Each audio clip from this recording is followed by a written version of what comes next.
Hi everybody, Steven here. In this video, we're going to talk about this thing called vSphere's fault tolerance. We're going to take a look at, well, first of all, what's the difference between HA, high availability, and fault tolerance. We'll talk about that. We'll talk about what vSphere's fault tolerance is, and we'll take a look at how to set it up. It's actually pretty simple, so stick around.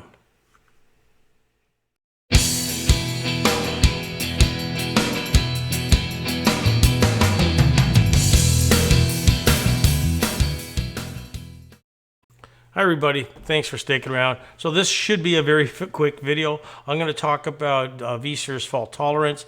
We'll take a look at some of the limitations and we'll wrap it up with a demo. So before we start, I always like to throw this out there. So hey, if this is stuff that you kind of like, please consider supporting the channel by subscribing. It's totally free. Click that subscribe button. Last I looked, 70% of the viewers were not subscribed. Please consider subscribing. That supports the channel, right? This is how I'm able to make these videos. Other ways to support the channel is sharing and liking, and I've got super thanks enabled. That's totally up to you. So why don't we jump right into it right now? Okay, so let's jump into this little lecture. It's not that long. So here I've got some of the maxes of vSphere's fault tolerance. You can have up to a maximum of 8 virtual CPUs in a VM.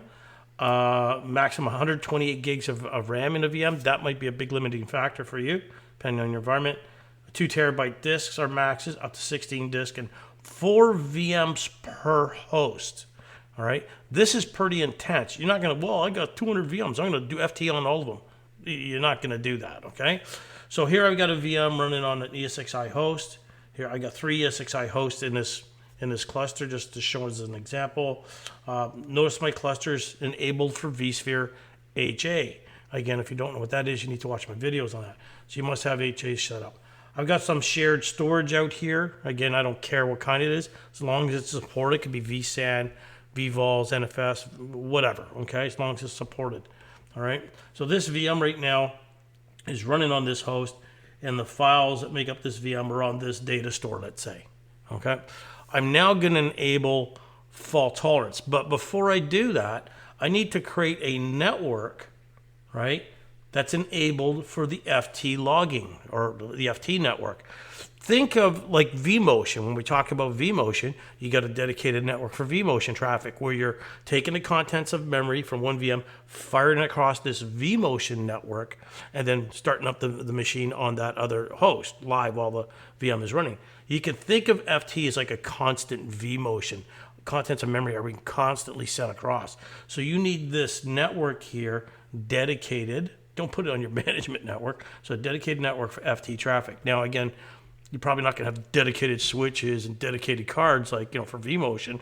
So you're going to probably have a separate one for VLAN. So you'll create a port group, and I'll demo this. I'm going to create a port group, probably have it on a separate VLAN, maybe not in my environment. And then I'm going to create a VM kernel port for each of my hosts that's enabled for FT. So this is a VM kernel port here, enabled for FT. So that's a prerequisite before we do anything. And that's pretty simple to set up. You'll see that in my demo. So again, here's my VM. Here's the files that make up the VM. It's VMDK, all that wonderful stuff. I'm going to enable FT. When I enable fault tolerance on it, basically it spins up a second VM. It makes a copy of this one, right? So how big is this? Well, how long is it going to take to make a copy? Well, how big is that? Notice, again, the copy is over here. So it's actually got another copy of that VM on a different data store. Makes sense. We don't want it on the same data store, right, folks? Okay, unless it's a vSAN one, then that's a different one altogether. Then we got this thing called fast checkpoint. So initially, it's going to copy everything across. Once everything's been synchronized, then it does this thing called fast checkpoint. Essentially, this is a feature of the processor that's in your hosts. Typically, servers today, server processors by today's standards, generally it will support it, but it is a feature of the CPU, right? And generally what's happening is when an instruction comes into that VM or from that VM, this host receives it, executes that instruction, and then whatever gets updated in memory gets updated in memory over here. It used to be a forward and replay type technology. I can't remember when they changed it, but it doesn't really matter. Whatever gets executed here, again, the results are sent over here. So they are in sync, all right? Now, in this picture here, I'm not showing you I am not showing you the production network, let's say, the network that, you know, your end users would talk to these on. I'm not showing that. I'm just showing the FT network. Okay, so great. We've got that going. Then all of a sudden, let's say something happens. Let's say the host fails. Boom. Notice right away, sorry, I had something on the screen there. Let's do that. Okay. Notice right away, this host failed. But notice this one here, we had a primary, and then we had a secondary. And then when that host failed, boom, the secondary here became primary instantly. Maybe not quite instantly. What happens is this machine, again, assumes the IP address of the old one. Here's me again up here. And this host will do a reversed ARP. Basically, this host that it's running on, the secondary, will go out and say, hey, switches, you want to talk to this IP, or this MAC, sorry, I should say. If you want to talk to this MAC, it's now on this port. So if I was here and I'm talking to this, let's say I'm pinging it, I might drop a packet. I'll demo this, okay? But the idea behind this is this does not interrupt my end users. My end users will not notice any failure here. Hence the term fault tolerance. A lot of people don't know the difference between high availability and fault tolerance. High availability means there's an outage. Oh, this failed, but oh, hang on a minute, in a couple seconds or a minute, it's back up and running, right? That's high availability. Fault tolerance means no outage, right? This thing failed, boom, we're still in business. There's no outage, and that's the idea behind fault tolerance. So this is pretty intense. This is why they have these requirements. Again, 4 VMs per host. That's max. That includes secondaries, okay, not just the primaries. Now, in my picture here, again, notice my primary is down. Sorry, the original primary is down. The secondary is now primary. Because I said I want to protect this VMs with fault tolerance, notice I got a third host sitting over here doing nothing. Well, within a few minutes or less, depending on your environment, mine took a bit more longer. It took about 3 or 4 minutes. What will happen is, notice this, it will spin up a new secondary on this surviving host. Great. So if something should happen to this guy will now become primary. And I'll keep doing this for the number of hosts I have in my cluster, right? If I have 10 hosts in my cluster, I'll just keep doing this type of thing, all right? So that's really, really cool, all right? That's how it works. Just a quick under the cover, maybe not under the covers, but a quick way of looking at it. So why don't we get started? Let's look at how to create this this FT network, and then we'll take a look at it. One thing I forgot to mention, everybody, I know we're going to get lots of questions on it, is what happens, again, in my scenario here, my host failed, the whole host failed. But what happens if the VM, the operating system in the VM fails? For example, if Windows blue screens or Linux panics, right? So if it's an application or OS failure, what happens at that point? Well, guess what? Remember, we're essentially mirroring memory. So if this thing blue screens over here, right? I should probably say blue screen. Guess what? The secondary blue screens as well. So this only protects you from host failures. But again, if the OS fails, it's not going to help you out because, again, if it blue screens on the primary, it's going to blue screen on the secondary and you're not protected. I want to make sure I got that one clear. Thanks again. Okay. Well, by the way, if you haven't subscribed to the channel, like I said, 70% of the people watching this aren't subscribers. Please consider subscribing. I'd appreciate it. On to the demo. Okay, so let's get started. If we just look at my environment, I got a cluster here. I got 3 hosts in it, nothing too special. I got a couple of VMs. The one VM I'll be playing with is this small web VM here. It's a Linux or SUSE, Linux-based machine, right? So there's our cluster. I've got a distributed switch. So the first thing we need to do, well, here, let me do this. Let's right-click on the VM. First of all, actually, before I do that, you want to make sure your cluster is enabled for HA. So vSphere HA is turned on. If it's not, you need to activate it. So mine is activated, all right? If you don't know what an HA cluster is, you need to watch my videos on that.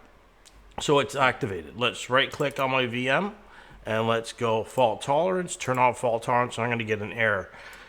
Says fault tolerance on this host has an issue. The fault tolerance requires a host to have a virtual NIC enabled for fault tolerance logging. Okay, so I didn't enable fault tolerant logging. So let's go to my, first of all, let's go to my distributed switch. That's what I'm using. You could use standard switches. Just for simplicity, I'm using the distributed switch. I'm going to create a new port group. I'm going to right click and I'm going to say distributed port group, new port group. And I'm going to create PG-fault, if I could spell, fault tolerance. All right, or PG, maybe just PG/FT, whatever turns your crank.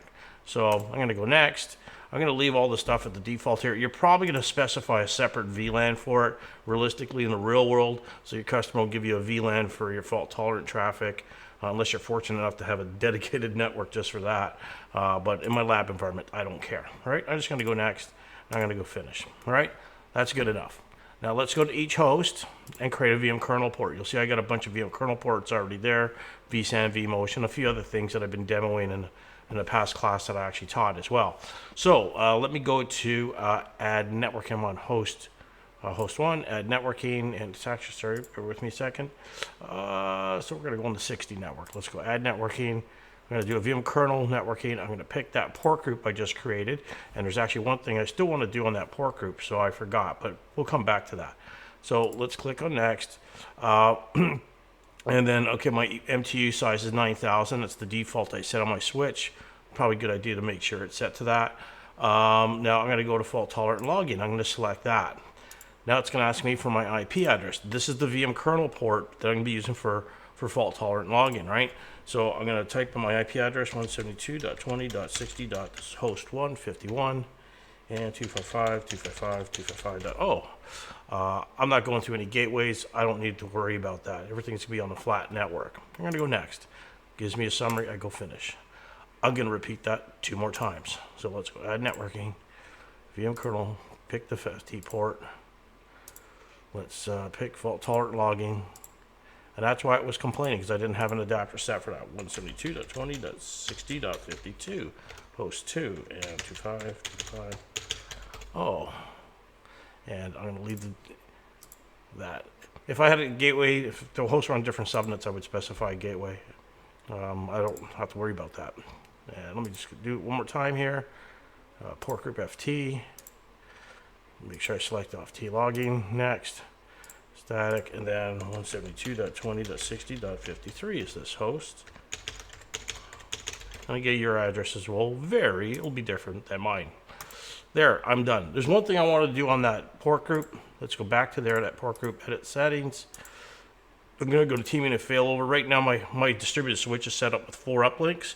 vSAN is using uplinks 3 and 4. I'm going to move them down so my FT traffic doesn't mash up with my vSAN traffic. That's just the way I've got it set up. Your environment may be different, okay? So that's okay. I'm going to leave that alone. That looks good to me. And I'll say okay.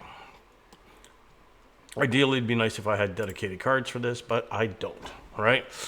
All right, that's it. Let's right-click on my VM. So first of all, let's take a look here. The VM right now is running on cluster 1. It's running on host 1, and it's on my shared VMFS volume, and it's on this port group production. So let's right-click on it, go fault tolerance, turn on fault tolerance. It's going to ask me what data store do I want to put this on. Probably a good idea to put it on a different data store, right? Because it's going to make a copy, and that's the whole point of fault tolerance, right? So I'm going to put it on VMFS2. I'm going to go next. Whoa, hang on a second there, folks. I forgot to go over a couple settings here. So we got enable metro cluster fault tolerance. So if you've got a stretched cluster, which is a metro cluster, probably do a video on that separately. So you got 2 sites and your cluster stretched across those. You could have your FT primary one site and a secondary another in case there's a site failure. So that's kind of neat. You need host groups for that. Perhaps I'll do a video on metro clusters. You can also configure per disk fault tolerance. So again, right now my VM has, let's say you have multiple disks and you want to be able to configure, let's say, a different data store for each one. I can go in and select this and say, I want my config file location to be on this data store. And maybe the hard drive over here on this data store. So you can pick and choose what data stores each disk goes to if you like. I'm not going to worry about that. So you'll probably just say, okay, this VM's on this data store. Make sure you protect it on that data store, and that's it. It's asking me what host. Notice my original VM is run on host 1. Notice host 1's not on this list, so I could put it on host 2 or host 3. So I'll put it on host 2. I'll click next. I'll go finish. And you'll look and see it's going to change the state there. All of a sudden it came up. You see that one VM just kind of came up and disappeared. And now you see an actual little red mark beside this thing. All right. When I scroll down over here in the summary page for that VM, you'll see there's a fault tolerance. And you notice how it just went green. So it actually made a copy. That's why it was red, because it changed the state. And then now everything's all synced up. Notice here the current status is protected and it's on host 2. Where is the VM? Where is the secondary? You do not see it here. If I go in virtual machines and templates view, you do not see it here. Okay, let's go back to here. Let me select, well, I can select my cluster, data center, whatever. I'll pick my cluster. If I go to VMs, there you see Web 1 secondary. Okay, and it's powered on. All right. If I go to Web 1 primary, if I click on data stores, you'll see it's now occupying 2 data stores. What's going on? Thought it was using just the first one, because it made a copy of itself on the second one because I told it to, right? So this is why it's using 2 data stores. So why don't we connect to this thing? First of all, let me, if we go to here, we'll see its IP address, 172.20.10.200. So let me ping that. Let's ping 172.20.10.200. Let's do a constant ping. Okay, so we got that running in the background. Let's do something else. Let's maybe make this a bit smaller. Let's SSH into it. 172.20.10.200. And I'm going to log in as root. So you see that I'm actually connected to it. Okay, great. So we'll let these 2 things run while we do our tests. All right. So one of the things what I'd like to do is, let's get rid of this, is if we right click on the VM. Actually, first of all, let me go to settings of the VMs. When I look at the settings, if I go to memory, you'll notice there's a reservation of 512. My VM has 512 megs. When I set up FT, it said, okay, I'm going to reserve that amount of memory. With vSphere's fault tolerance, we do not want, or does not want, that VM going to be ballooning or swapping or paging to disk, okay? So it's not going to balloon, it's not going to swap. If you don't know what ballooning and swapping is, I got my whole performance series on vSphere you'll need to watch. So it set this for me. I didn't do that. It did it on its own, right? So I'm going to cancel that. If I right click on the VM, you'll see fault tolerance. There's a couple choices. One of them's obvious. Turn off fault tolerance. I don't want to protect this with vSphere's fault tolerance anymore. Suspend fault tolerance. What's the difference between the 2? Let me suspend it. So yes, and you'll see a little red mark on this thing. Here we go. Okay, so right now, if I go back to my cluster, if I go to VMs, you notice the primary is powered on, the secondary, again, is powered on. Suspending basically is pausing my update. So right now, technically, I'm not protected, okay? So something should happen, would be bad news for me. Right click on this, fault tolerance, oops, sorry. Right click on this, fault tolerance, resume fault tolerance. So let's have it going up, okay? So it's changed its status, it went to red. Let's give it a few seconds and it should go back to green. There we go, it went to green. And you see the errors clear away, all right? Let's try, and again over here, you'll notice I'm still connected via SSH and my pings are still running in the background, all right? Let's do what you all probably want to see, okay? Let's, right now, this VM Web 1 is running on host 1, okay? The other one, the secondary, where's that? Well, I come down here, the secondary is on host 2. All right, so host 1, I'm going to simulate a failure with host 1. So my environment is a nested environment. That means my ESXi hosts are VMs, right? So just pretend it's a physical box. I'm going to walk over to unplug the cables, okay? Because that's generally what I'm doing. So here's my host 1 in my environment. I'm going to right click. This is a different vSphere environment, okay? I'm going to right click on it. I'm going to go edit settings. Where is it? Edit settings. And there's my network cards on that ESXi host. So just pretend I walked up to my physical box and yanked out all the network cards, right? And I'm going to say OK. And then at that point, you'll see the cluster just went yellow. We give it a few seconds here. My ping, you notice I dropped a ping there. Okay? I dropped a ping. My SSH is still connected. I'm still connected via SSH. That has not dropped, but I only dropped a ping here. Notice web 1 is now red. Okay? If we scroll down in fault tolerance, you'll see not applicable, needs secondary VM, right? If I scroll back up, where's this VM running? It says host 1 here. Let's can't be on host 1. There we go. Once I refresh, it's running on host 2. So the secondary was on host 2. It kicked in. All right. The host 1 is down. You see that it'll go gray after a while. Let's let this run for a few seconds, and then we'll see what happens. Okay, everybody, I had stepped away for about 5-10 minutes or so. Actually, a little longer than that, but doesn't matter. So what do we see here now? We notice it failed over, which is great. Sorry, it didn't fail over, but anyways, the standby became active. But notice now web 1 is okay. It's now showing primary. And when I select that, it says host 2 is the primary. And when I scroll down to this section, you'll now see, again, it's protected. And it spun up a secondary on host 3, and we notice host 1 is still not available, right? So again, that's the whole point of vSphere's fault tolerant. Let me edit my this guy here and get it coming back online, right? So if one host failed, the standby kicked in, it became active, and then what it did, it said, oh, okay, we still have another host we can actually protect this on, so it spun up another one. So right now, excuse me, if I go back to here. If I click on cluster here, if I click on configure, on VMs, you actually see, again, here's a secondary that we have. So, worked as advertised, right? Again, this one will come back up online shortly, and I'll take it from there. But that's pretty much it. Again, you'll see the SSH session is still running. Pings are still working. We just stopped that one ping, which is kind of nice. So that's it. Leave your comments and questions down below. Please consider supporting the channel by hitting that subscribe button. Also, if you found this entertaining, hit that like button and share the videos.